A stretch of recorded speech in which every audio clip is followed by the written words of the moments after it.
তাদের বক্তব্যে বলেন, প্রতিদিনই বেশ কয়েকবার জীবিত হয় বাংলাদেশ আওয়ামী লীগ। ফেসিজমের একটা লম্বা চ্যাপ্টার ছিল, সেই চ্যাপ্টারের পর পতন হলো। তো সেই পতনের পর আওয়ামী লীগকে ঘিরে বাংলাদেশের প্রধান এই মুহূর্তে যারা ফোকাসেবল পলিটিক্যাল পার্টি এনসিপি, তাদের যে অবস্থান অথবা পাশাপাশি জামাত ইসলাম সহ অন্যান্য দলগুলোর কিছুটা প্লাস মাইনাস অবস্থান আছে।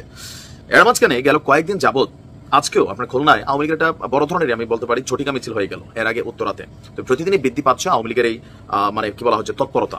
তো এইসব জিনিস দেখে অনেকেই ভয় পাচ্ছেন, অনেকেই টেনশন করছেন যে আওয়ামী লীগ খুব দ্রুতই আবার পুরনো চেহারায় রাজপথে ফিরে আসবে। আর যদি আওয়ামী লীগ ফিরে আসে, এই 5ই আগস্টের পর বাংলাদেশের বিভিন্ন জায়গায় আওয়ামী লীগের নেতাকর্মীদের বিরুদ্ধে অথবা অনেকের বাড়ি ঘরে অথবা বিভিন্ন জায়গায় যেই ঘটনাগুলো ঘটেছে অথবা ডক্টর মোহাম্মদ ইউনূস সম্পর্কে, আবার এই সমন্বয়কদের সম্পর্কে আওয়ামী লীগের সভানেত্রী শেখ হাসিনা তিনি যে সকল বার্তা দিয়েছেন নেতাকর্মীদের উদ্দেশ্যে, যা বলছেন, বিভিন্ন জায়গায় আওয়ামী লীগের যেই পোস্ট স্টেটাস অথবা ভয়ঙ্কর রূপে আওয়ামী লীগ ফিরে আসবে, প্রত্যেককে সাজা দেবে, স্বাভাবিকভাবে প্রত্যেকের মধ্যে একটা ভয় কাজ করছে যে আওয়ামী লীগ ফিরে আসলে দেশের পরিস্থিতি কি হবে। এর মাঝখানে আপনার এনসিপির একজন গুরুত্বপূর্ণ নেতা রাফিদ তিনি যখন পদত্যাগ করলেন, সেখানে উত্তরবঙ্গের দুই নেতাকে দায়ী করে তিনি যখন কথা বলছেন, এর পরের দিন আবার হাসনাত এক ধরনের বক্তব্য দিচ্ছেন। সকল কিছু মিলিয়ে গোয়েন্দা তথ্য তৎপরতার রিপোর্ট বলছে খুব শীঘ্রই আওয়ামী লীগ পুরনো চেহারায় ফিরে আসবে। তাহলে পরিস্থিতি কি হবে?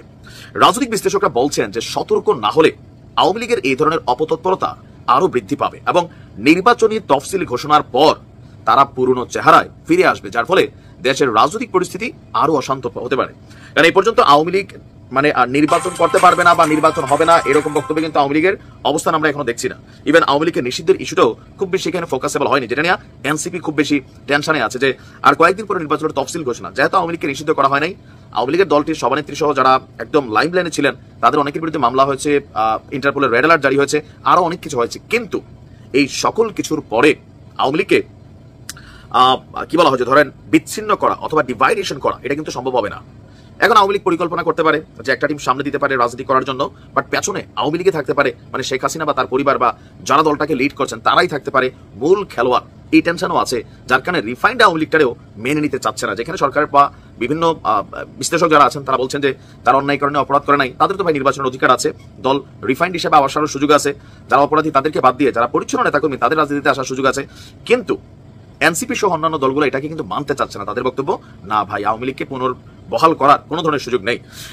আপনার এই মুহূর্তে সবকিছু মিলিয়ে যেটা বলছে গোয়েন্দা তথ্য বিশ্লেষণ, সকল কিছু মিলিয়ে সবার একটা বক্তব্য যে দেশে যদি গণতন্ত্র রাখতে হয় তাহলে আওয়ামী লীগকে নিষিদ্ধ নয়, যাদের অপরাধ আছে তাদেরকে বিচারের মুখোমুখি করতে হবে।